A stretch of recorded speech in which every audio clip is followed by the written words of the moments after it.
Hello friends, my name is Haley and welcome back to my channel. Today I'm going to be going over all the books that I read in July and August, and although it's not as much as a lot of other booktubers read, I'm really pleased with how much I read, so I'm really excited to get into this. And I found one of my new favorite series, which is so nice because, as you kind of probably already know from my other videos, my reading of this year has been mostly disappointing. There have been some really good books in there, but a lot of books were just very underwhelming. So I was so happy that I found a new series that I really love. So I want to get into it, but real quick I just wanted to address, I know I said I was coming back and then I posted like 2 videos and disappeared.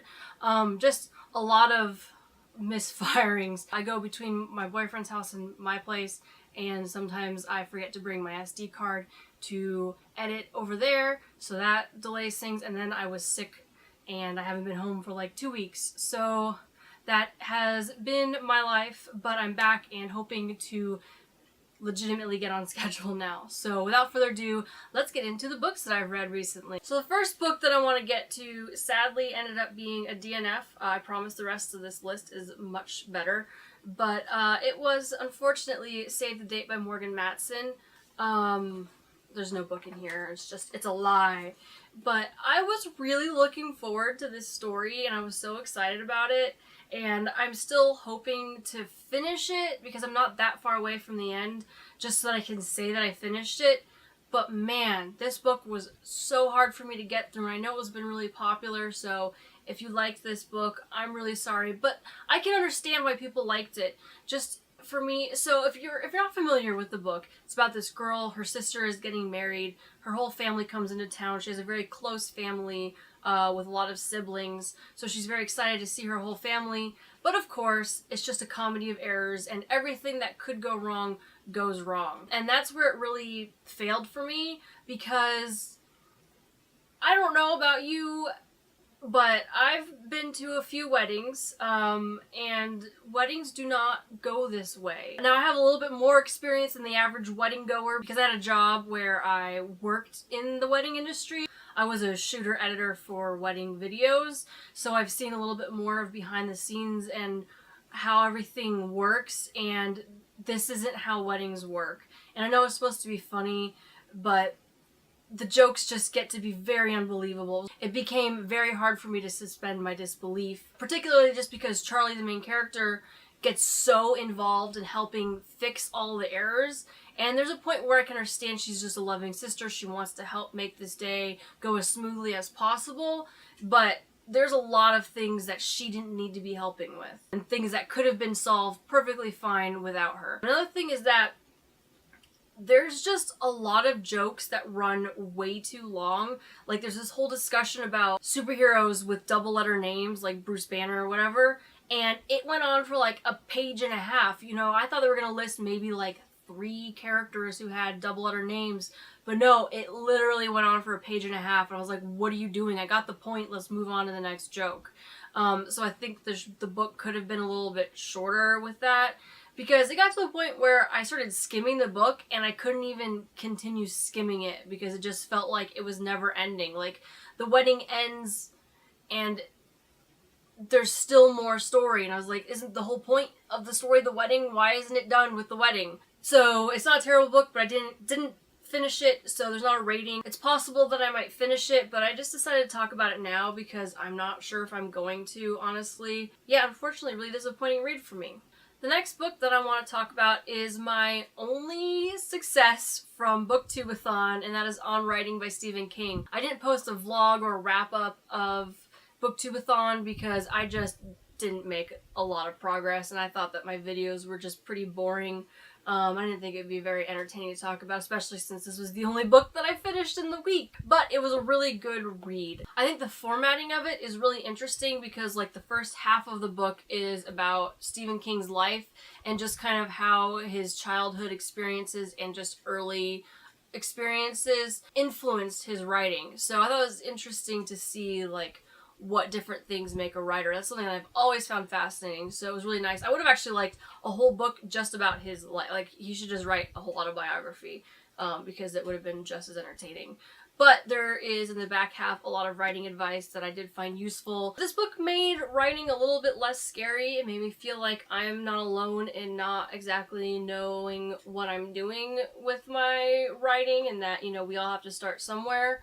So I think if you're an aspiring writer, it's definitely a good one to pick up. Okay, I guess I lied. There was another book that was very disappointing, and it was also an incredibly popular book, and I feel so bad about this. But the next book that I read was Illuminae by Jay Kristoff and Amy Kaufman. I'm so sorry. So I understand why people like this, like I said about Save the Date, but I really do. I understand the appeal of the format because it is very unique in that it's all told from documents. There's no actual narrative. It's all told through documents. And it is a very interesting storytelling technique, but I actually think that it didn't serve this story. So the story, pretty simply, is that there's this couple and their planet gets attacked by kind of like a government, I think, and so they all have to retreat and try to get away from these people. So they end up on 2 different ships, and a virus ends up breaking out. And I think the format works really well, and the story is interesting on its own. But together they didn't work. I feel that way because, so about halfway through the story, you get a lot of horror elements. But because it's all told through documents, you don't feel the fear through the characters. I know it's supposed to be terrifying for these characters, and they're supposed to be scared for their lives. But because the closest I get to any sort of intimate thought is a journal entry here and there, or a text conversation between the 2 characters, I don't feel like I've really gotten inside their head, and I feel like horror is so psychological that it would have been much more effective if it was told in a narrative form. That is my criticism for it. Also, personally, I think there's a little bit too much focus on the romance for this for my taste. I am a sucker for romances, and maybe it just wasn't a very strong romance for me. But again, I just didn't think it was the right way to tell this story personally. So I only gave it 1 star. I don't think it's a bad book. I don't think it was badly written or anything. It just didn't work for me personally. And now I get to talk about my new favorite series, and that is the Falconer series by Elizabeth May. I don't have the physical copy because I read it all on Kindle, but that is the Falconer, and I'm not going to spend too much time talking about it because I made a whole video dedicated just to the series that I'm going to be releasing probably next week, so definitely check that out when it comes out. And if you catch this video after I've posted that video, I'll link it here so you can find it easily. I love this series. So basically, it is ye olde Scottish Buffy, but instead of vampires, she's killing fairies.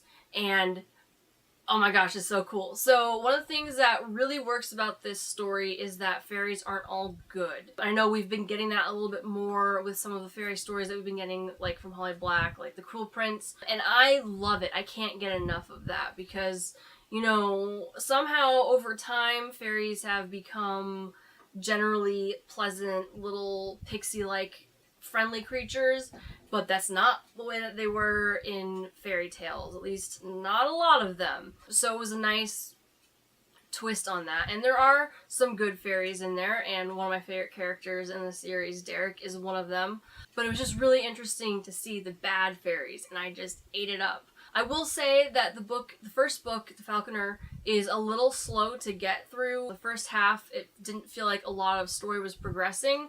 But after you hit that about halfway mark, it gets so good, and book 2 is so much better. I can't decide if I like book 2 or 3 better because they're both very different stories, and there's an amazing epic love story, which is definitely one of the big appeals for me. So if you haven't checked out the series, I highly, highly, highly recommend that you do so. I gave The Falconer 4 stars, and I gave the following 2 books, The Vanishing Throne and The Fallen Kingdom, 5 stars. So it's a really good series. Do yourself a favor. Please check it out. So that's going to do it for this video. Please be sure to give a like button if you enjoyed what you watched. And if you haven't already, please subscribe to my channel.